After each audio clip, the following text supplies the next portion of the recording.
আল্লাহর কসম, ইউনুস আলাইহিস সালামকে আল্লাহ তাআলা তখন ডাক দিয়ে বললেন, ইউনুস, মাটির পাতিল যে বানায়, এমন এক মানুষ যদি এক সাধারণ মাটির পাতিল নিজের হাতে বানানো ভাঙতে না চায়, আমি যারে মায়ের পেটে 9 মাস রেখে নিজের হাতে সাজাইছিলাম, আমার দেওয়া চোখ নাক কান দিয়ে আমি বানাইছি যারে, আমার সেই বান্দাকে আমি কেমনে জাহান্নাম দেব?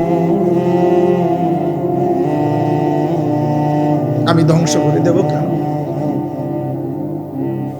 ও যদি তার মাটির পাতিল ভাঙতে না চায়, আমি আমার এমন যত্নে গড়া বান্দাকে জাহান্নাম দেব কেন?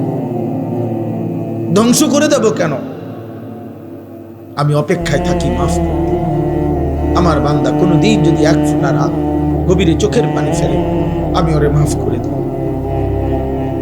যদি বলে বান্দা আল্লাহ গুনাহ অনেক বেশি, আল্লাহ বলবে সমুদ্রের ফেনার চাইতেও বেশি। বান্দা বলবে না,